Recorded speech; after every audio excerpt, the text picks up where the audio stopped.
देखो भाई, next topic is the factors that affect the plant growth.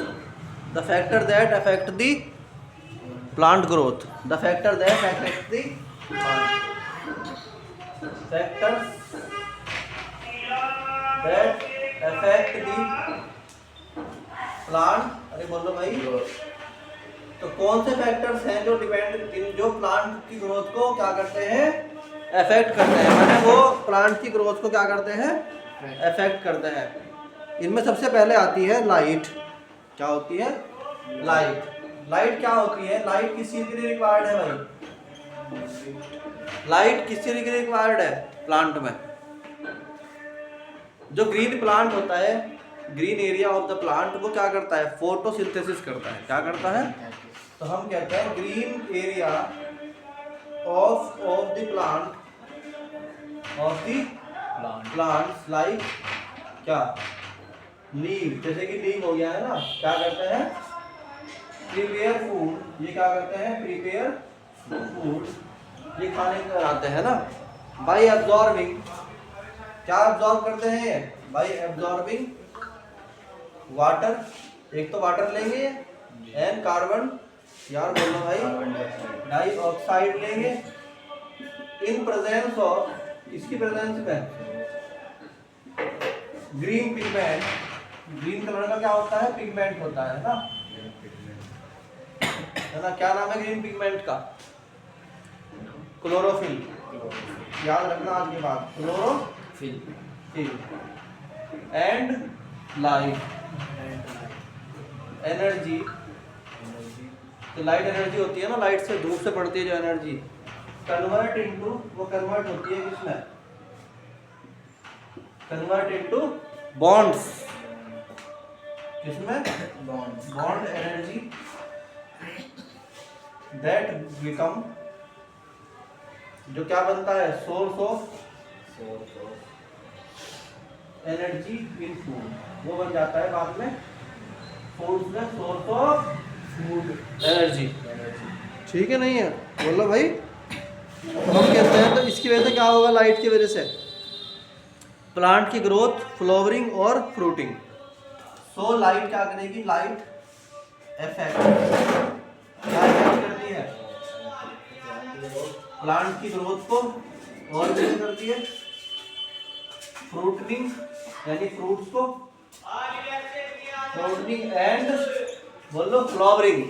Flowering को भी क्या करती है? ये ग्रोथ करती है। तो पहला पॉइंट तो ये हो गया हमारा। फिर नेक्स्ट पॉइंट क्या है? दूसरा क्या होता है? वाटर। क्या चीज? दूसरा फैक्टर क्या है?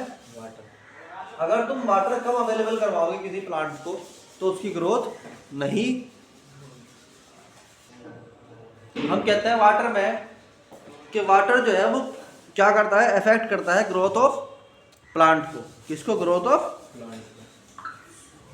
तो हम कहते हैं नंबर 1, वाटर हेल्प। वाटर क्या करता है? हेल्प करता है प्लांट को इन अपटेकिंग ऑफ न्यूट्रिएंट। अगर न्यूट्रिएंट एब्जॉर्ब करने हैं, कोई वाटर एब्जॉर्ब, कोई भी प्लांट एब्जॉर्ब नहीं कर सकता न्यूट्रिएंट्स को बगैर वाटर के। तो मीडियम क्या हुआ? वाटर क्या हुआ? यानी जो न्यूट्रिएंट्स हैं उनको एब्जॉर्ब करने का जो मीडियम हुआ, वो क्या हुआ? वाटर हुआ। दूसरा फोटोसिंथेसिस। फोटोसिंथेसिस भी बगैर बोलो भाई, बगैर वाटर के पॉसिबल नहीं है। Without water it is not possible to. And क्या होता है? जब ये वाटर एब्जॉर्ब करता है सेल, तो सेल मान लीजिए वाटर एब्जॉर्ब कर रहा है अंदर अपने, तो ये एक्सपेंड करता है, इसका साइज बढ़ता है। एंड सेल, यार बोलो भाई, expansion. Cell expansion is not possible without water. ठीक है, नहीं है? चलो अगली चीज क्या है? Temperature.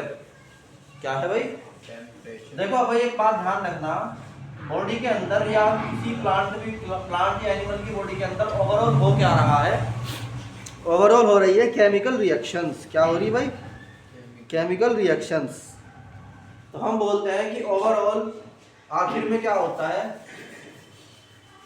The metabolic activities. Metabolic activities क्या होती है बच्चों? केमिकल रिएक्शंस, है ना। The metabolic activities are base of, ये बेस है किसका भाई, एंड में कुछ भी हो रहा हो तो केमिकल रिएक्शन ही रही, चाहे फ्रूट बन रहा है या नहीं बन रहा है या डिवाइड हो रहा है, कुछ भी हो रहा हो तो रहा केमिकल रिएक्शन ही। तो मेटाबॉलिक एक्टिविटीज बोलते हैं केमिकल रिएक्शन को। तो केमिकल रिएक्शंस जब होती हैं तो मेटाबॉलिक एक्टिविटीज क्या है? बेस है ऑफ एनी क्या, एनी चेंज इन इसमें लिविंग ऑर्गेनिज्म। लिविंग ऑर्गेनिज्म के अंदर कोई भी चेंज आता है तो उसके लिए रेस्पॉन्सिबल, उसके लिए उसका जो बेस है वो क्या है? एक केमिकल रिएक्शन। समझ में आई कि नहीं आई बात? अब ये जो केमिकल रिएक्शन होती है इसको कराने के लिए चाहिए होता है एंजाइम, ठीक है नहीं है? So enzymes are required, for these अरे यार बोलो भाई, मेटाबॉलिक या केमिकल एक्टिविटीज, या मेटाबॉलिक या केमिकल एक्टिविटीज, एक ही बात है, दोनों में कुछ ही बोल दूं। केमिकल एक्टिविटीज समझ में आया कि नहीं यार? उसके लिए जो है ना एंजाइम, जो है ना एंजाइम काम करता है एक खास टेम्परेचर पे, हर टेम्परेचर पे एंजाइम काम नहीं करता है। तो हम कहते हैं एंजाइम वर्क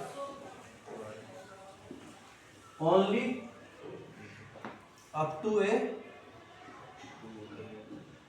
सर्टेन टेम्परेचर, एक खास टेम्परेचर तक ये काम करता है, उसके बाद ये काम बोलो भाई नहीं करता है, ठीक है नहीं है? Up to a certain temperature and below और अबव, अगर कम कर दोगे तब भी, या above it does not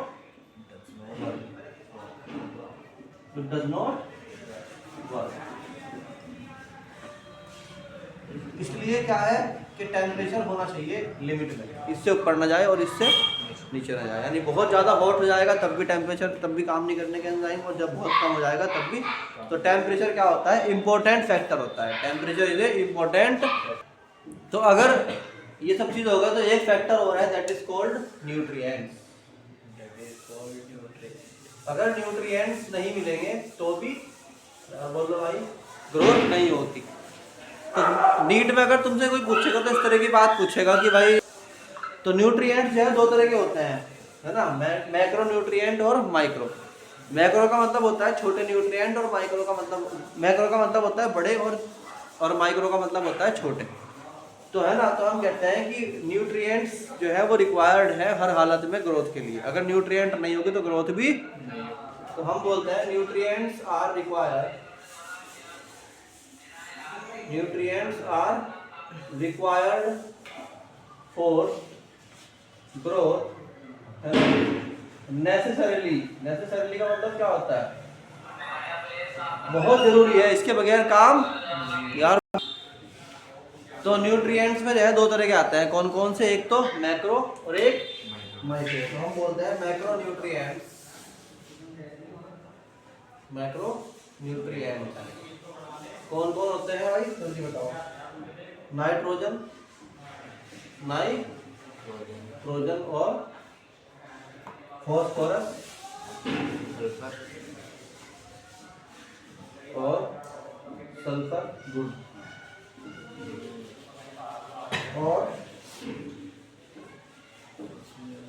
potassium नहीं, इसमें सल्फर नहीं चाहिए, पोटेशियम चाहिए, ठीक है। और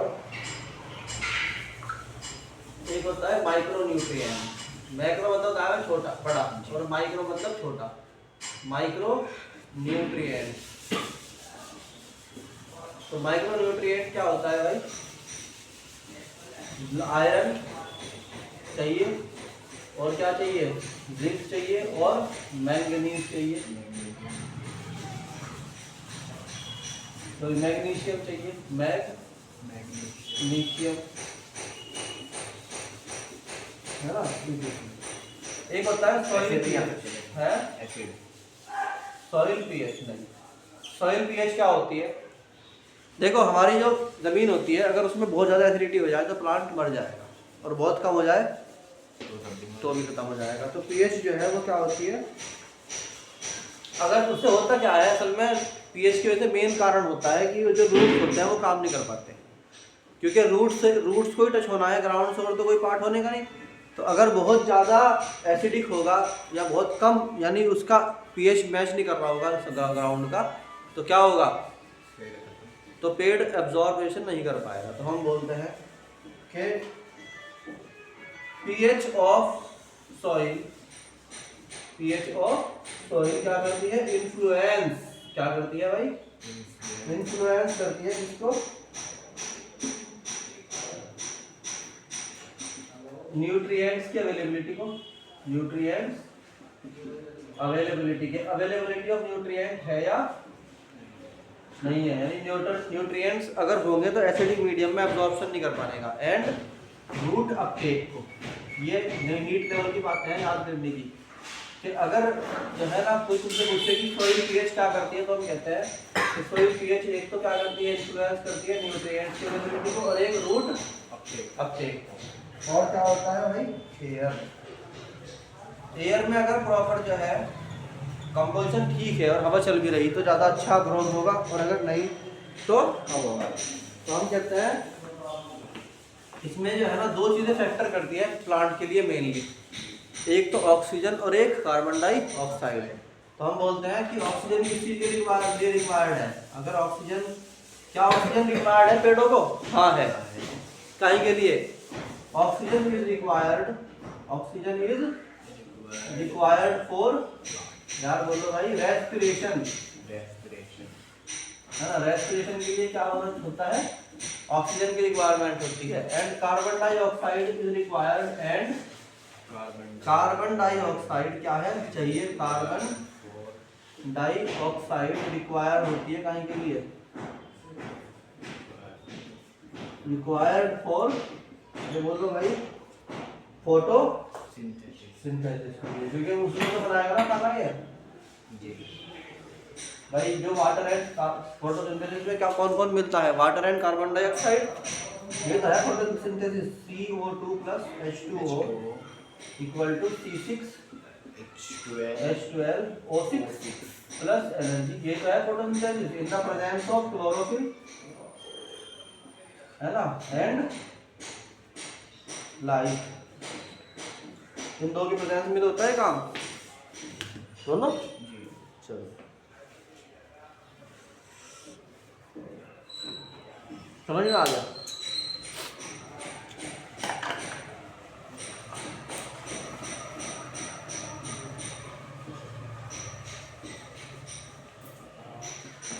दो चीजें हो रही, देखो एयर अलग चीज होती है, विंड अलग चीज होती है, ध्यान रखना। एयर कहते हैं हवा को, और उसकी चलने को विंड कहते हैं, ध्यान रखना।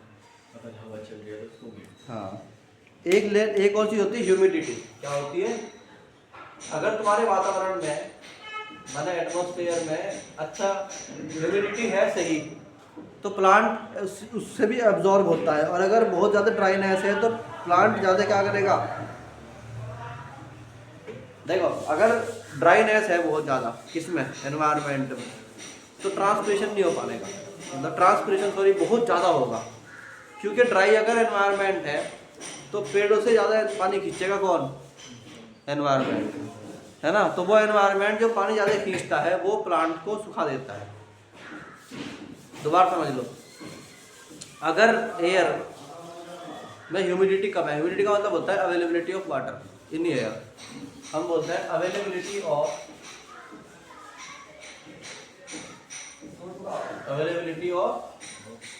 Water molecules in air, air में वाटर मॉलिक्यूल का होना क्या कहलाता है, इज कॉल्ड क्या, availability of water molecule in air is called humidity. तो आज की बात अगर मैं तुमसे पूछे कि ह्यूमिडिटी क्या होती है तो तुम बताओगे कि सर जो वाटर अवेलेबल होता है एनवायरनमेंट में, अच्छा वाटर अवेलेबल है नहीं है कैसे पता लगता है? फॉर एग्जाम्पल तुम बिल्कुल ठंडा पानी का गिलास ला के रखो अपनी मेज पे, चारों तरफ उसके पानी इकट्ठा हो जाता है बूंद बूंद, कहाँ से आता है वो पानी? तुमने देखा तुम्हारे कमरे में एसी लगा हुआ है तो लगातार बाहर पानी गिरता रहेगा टप टप करके, कौन गिराता है उस पानी को? कहाँ से आया वो पानी? कमरे में हो तभी तो आया ना। तो कमरे में इसका मतलब क्या था? एयर के अंदर वाटर था तभी तो बाहर गिर रहा हो जा जाके।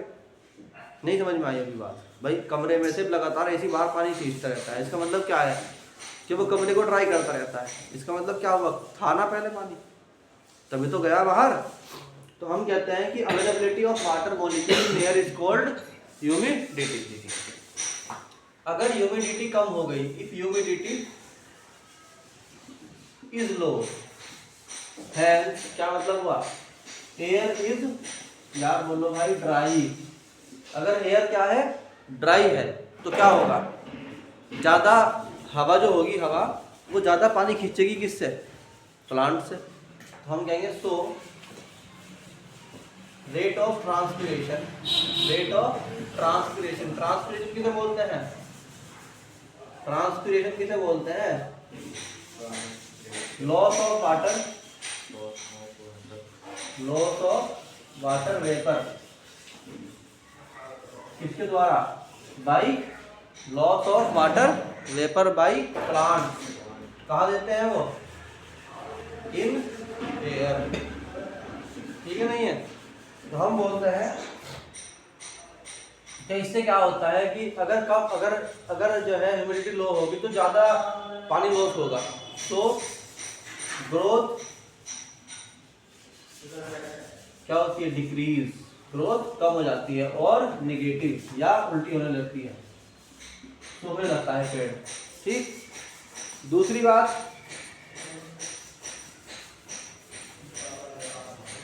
वाटर अपटेक ज्यादा होने लगता है, वाटर अपटेक इंक्रीज। अगर ड्राई हो गई ना एयर तो क्या होगा? वाटर भी ज्यादा होने लगेगा। दूसरा क्या होता है भाई तुम्हारा? Last thing is wind. Wind मतलब हवा, उसका क्या फर्क पड़ेगा? विंड जो है वो क्या करती है? विंड के इफेक्ट, अगर ज्यादा तेज हवा चलेगी तो क्या होगा? पेड़ तो फायदा होगा या नुकसान होगा? नुकसान होगा। अगर तूफान आ जाएगा तो पेड़ खराब हो जाएगा। और अगर, हाँ, और अगर सही हवा चल रही बिल्कुल ठीक ठीक, देखो अगर पेड़ के लिए बिल्कुल हवा नहीं चल रही तब भी परेशान, और अगर चल रही है बहुत ज़्यादा चल रही तब भी खराब। तो क्या होना चाहिए? मीडियम। ठीक है ना? ये तो हम कहते हैं कि विंड कैन अफेक्ट, विंड क्या इफेक्ट कर सकती है? Wind can affect the shape and size, structure है और समझ में आया कि नहीं यार? बोलो। तो ये क्या है तुम्हारा? फैक्टर्स थे जो इफेक्ट कर रहे थे किसको? प्लांट को।